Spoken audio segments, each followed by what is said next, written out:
With all the possibilities, what's the best choice of dinghy for a long-range cruising sailboat?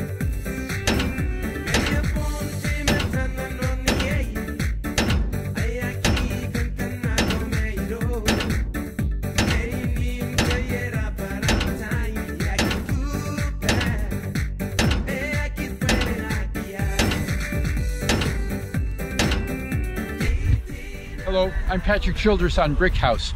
The best advice I ever heard about dinghy selection for a long-range cruising sailboat is to get the largest dinghy you can put upside down on your deck and the largest engine that you can put on that dinghy.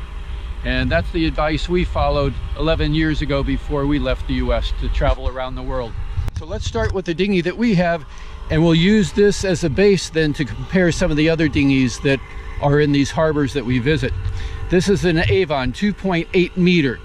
There are some things I don't like about this boat, and I'll get into that in a while, but what I do like about it is this moderate V shape to the hull, and it's a stepped V. So this helps when you're up on a plane, cutting across the water at high speed, going through small waves. It'll tend to cut through those waves. If it was a flatter bottom, it's up on the waves and it starts pounding across the waves rather than slicing through them. However, a flat bottom will get you up on a plane faster with less horsepower, so it might be a little more fuel efficient. But I'll take the trade-off and go with the stepped V for the better ride. Also, with the stepped V, rather than just a flat surface like this, these longitudinal angles help to add a lot of strength, like stringers in a boat. We've never had any flexing, any cracking, or any kind of issues with the strength of this hull. Of course, we've hit coral and rocks, and I put a lot of gouges in it. That's inevitable with any boat. And in 11 years now, I did take some time out and had repaired the nicks and dings in here and painted it once. This boat did not come with this rubber strip down the keel. Any dinghy that's going to be used for long-range cruising, you're going to be pulling it up on shore, or it's going to be hitting the bottom every once in a while by accident. It really needs this protection. So this comes with, it comes in a big roll, and it comes with some very good sticky on the bottom, but it eventually did come loose, and I had to re-glue some of the areas with 3M 5200 sealant, which is a very good stickum. In the back on the transom, the water line, when it's sitting upright in the water, is about right here, and that puts, of course, the drain plug for the inner part of the dinghy below the water line, so you can get up on a plane, pull the plug, and all the water runs out. Or of course, we bail it out from the inside with a cut open Clorox bottle. One thing I don't like about this dinghy is this inner hull drain plug is always below the water line. There's no way you can drain the water that gets into this inner hull unless you pull it up on shore. Or I raise it up on the side of our sailboat, and then I jump in and reach over and pull this plug. Originally, straight from the factory, this fitting was not sealed properly. Water was getting into the inner hull through this drain plug. There is also other water entry points, which I'll point out in a few minutes. These projections on the back, those are for dinghy wheels. That's another whole video. On the transom, this piece of wood, which is part of the mount for the engine, was just regular plywood straight from the factory. It lasted about 4 years before it rotted out, and I had to replace it. This is MDO, medium density overlay plywood. It's a very dense plywood. There's no voids, there's no knots in any of the layers. The glue that is used is very water resistant. You could call it marine grade plywood. There is also a finish on it of paper that was impregnated with epoxy resins. So this is actually suitable for exterior signs. A lot of sign painters use the same type of plywood. MDO, medium density overlay, and it's been on here for let me see, for about 8 years. We'll go around to the front of the boat and show you a few things before we flip it over and take a look at the inside. There's some toe rings here, one here and one on the other side, which I don't use. I don't like putting that much of a stress on the rubber components, especially when there is a good solid eye-ring up here. This eye-ring also did leak at one time. I had to take it out actually from the day one. It was never installed properly at the factory, so I had to take it apart and seal it, put it back together, and stop the leaks that were going into the boat. Nice lifting handle here. There's a very good rub rail around the whole perimeter of the dinghy. So a lot of good features here. Although it's heavy, I would prefer to have an aluminum dinghy, which weighs almost half as much. But we'll get this over and into the water and take a look at the inside. Now on the inside of the dinghy, there's provisions for some oars, one on that side and of course one on this side. You go up into these little locks. They work okay, but they're nothing special. These oars I've sanded and fiberglassed them and patched them up in this area with rolls of fiberglass several times, and it's a constant maintenance chore. These wood oars just don't last. They're always deteriorating and cracking longitudinally, but regular maintenance and fiberglass has kept them together for me. On the inside, these fuel tank tie downs I don't use at all. I never have, but I found that they just had little like rubber grommets screwed down, and that's where water was leaking into the inner hull. So it's a nice big flat hull. This adds a lot of rigidity to the whole boat. Up front is the tow ring I showed you on the outside, that I-ring.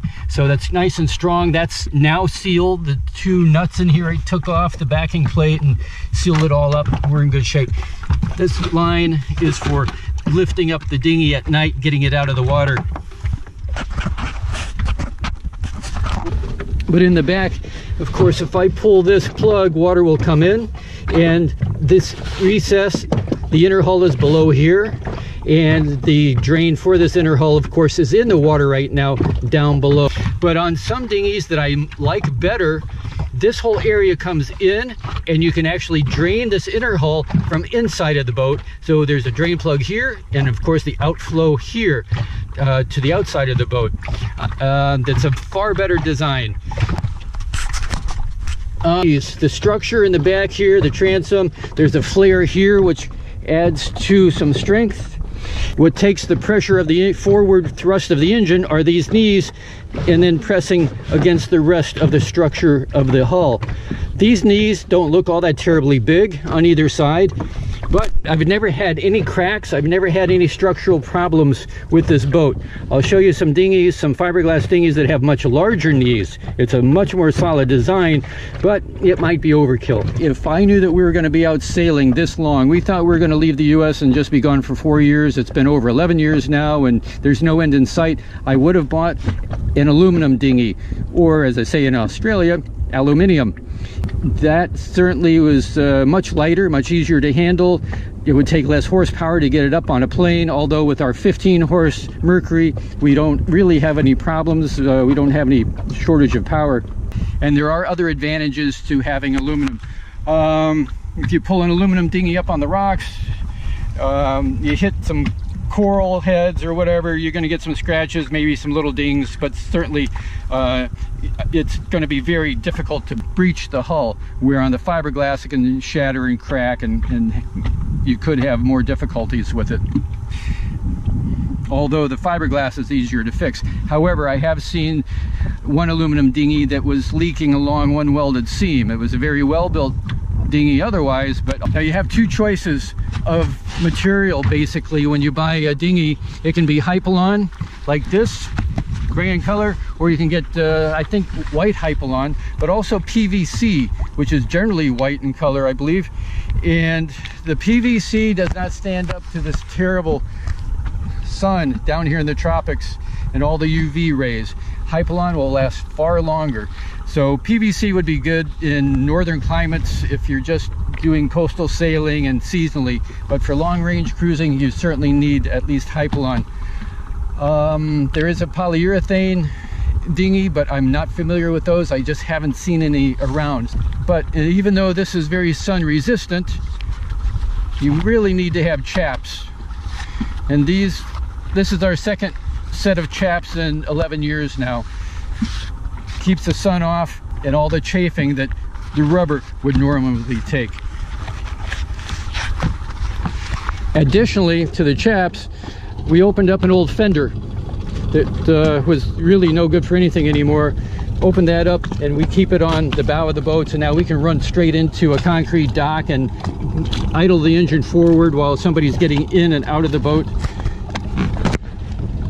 If we're pulling up the dinghy anchor and pulling the chain up, we can just pull it up and over this rubber mat, and it just saves a lot of wear and tear on our dinghy. And I think that's one reason why it's lasted 11 years really without any major problems. This Achilles has some nice features. Its knees are about equal to what's on my Avon, but I especially like the interior drain plug for the inner hull. It's inside of the boat, which is only common sense. The eyes for lifting the dinghy out of the water are mounted high on the transom for stability when it's raised out of the water. On my Avon, those lifting eyes are on the knees but very close to the floor, and so it isn't nearly as stable lifting it up out of the water. So also, this is probably one of the entry points of water into my inner hull, but the way it was built, the way it's fastened, there's nothing I can do about it. It's unfixable. This RIB has one of the strongest transoms I've seen anywhere.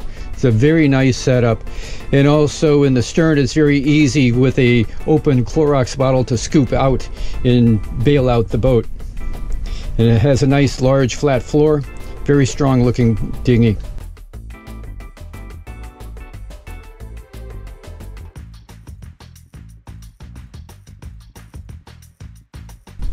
This all-star aluminum boat has a nice inner floor. It's easy to scoop out the water with the baler. The knees on the back are boxed knees, and when they welded them in, they have just short welds. Possibly that's drainage for in case water got inside of these knees, but also it produces point loading on the floor. There isn't a large plate on the bottom of these knees to help spread the load. I do have to wonder about these plastic paddles on the oars and how long they'll last attached to this thin tubular aluminum. And the mounting for these oars is nice and high, so when rowed, the oars shouldn't be rubbing across the tube of the dinghy. But I do like this mounting better on a different type of boat. It's a stacked system and it looks nice and strong, but I especially like this oar lock with the flat spot on it, so you insert the whole oar backwards with the paddle inwards towards the boat, turn it all around and start rowing, and there's no way that this oar can come out of the oar lock mounting. A very nice system. There's an individual bow tube on this dinghy, so there's 3 individual inflatable sections, which is a very good idea. This is a fairly new dinghy, and already it has some deep gouges on the starboard bow from dock lines. Good reason to always invest in chaps for the protection that they afford. Now, I have no idea what brand dinghy this is. It's a very old aluminum dinghy made of very thick aluminum. These are the knees that I would want on my own boat, where they're on pads that then are welded to the hull of the boat to help spread the load and the forces. There's also large pads on the transom where these knees are attached to. There's plenty of room in the back to bail water out.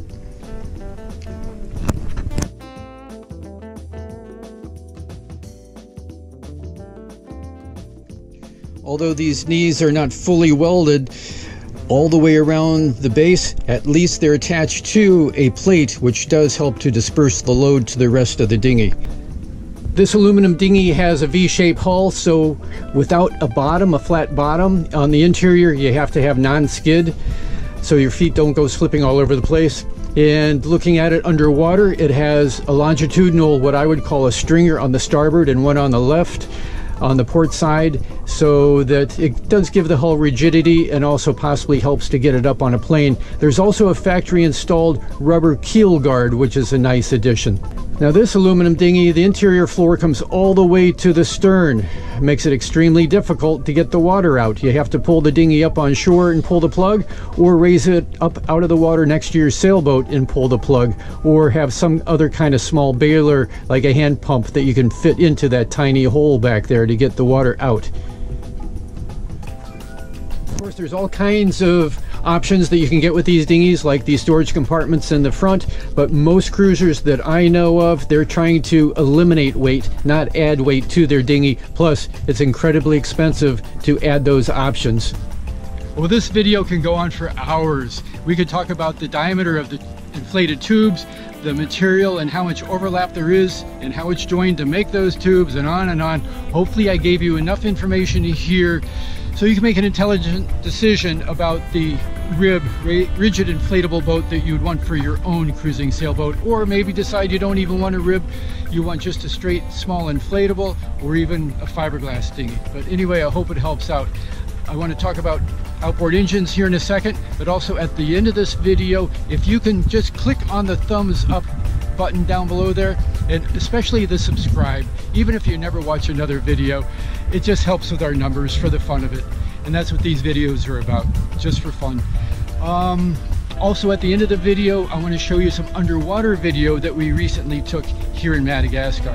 But as far as outboard engines go, there's only 3 manufacturers that I would want on our sailboat, that I would ever want to deal with. One is Yamaha, Mercury, and Evinrude. Evinrude/Johnson are the same engines.